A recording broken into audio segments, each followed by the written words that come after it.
In today's video, I'm going to teach you how to add a hyperlink to a Microsoft PowerPoint presentation. Hyperlinks are a simple way to make your slides more interactive, letting your audience jump to a website for more details or resources.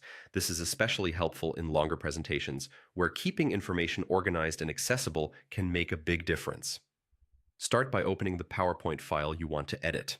Take a moment to scan your slides and decide exactly which text you want to turn into a clickable link. Clear, descriptive wording works best here, something like "view the full report" or "visit the official site," so your audience knows what to expect when they click. Next, use your mouse to highlight the text you want to connect to a website. Selecting it first tells PowerPoint where the hyperlink will live. With the text selected, head to the top of the screen and click the Insert tab.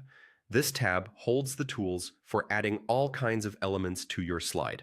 Inside Insert, look for the link option and click it. A dialog box will appear and it's straightforward to use. From the options available, choose Existing File or Web Page. This tells PowerPoint that your link should open an online page rather than linking to another slide, document, or email. Now, copy the web address of the site you want to use and paste that URL into the address field in the dialog box.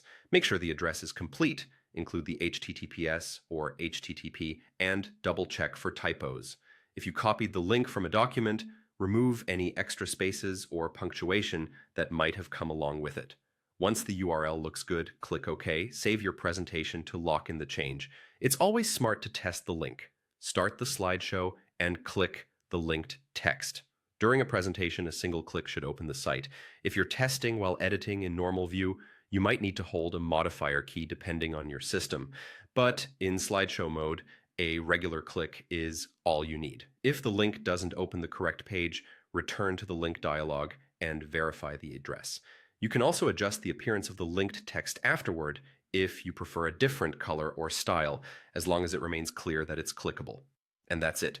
You've added a hyperlink to your PowerPoint, making your presentation more engaging and functional. Practice this a few times, and it will quickly feel natural. Thanks for watching, and good luck with your presentation. If you found this helpful, remember to like, subscribe, and hit the bell so you won't miss future tutorials.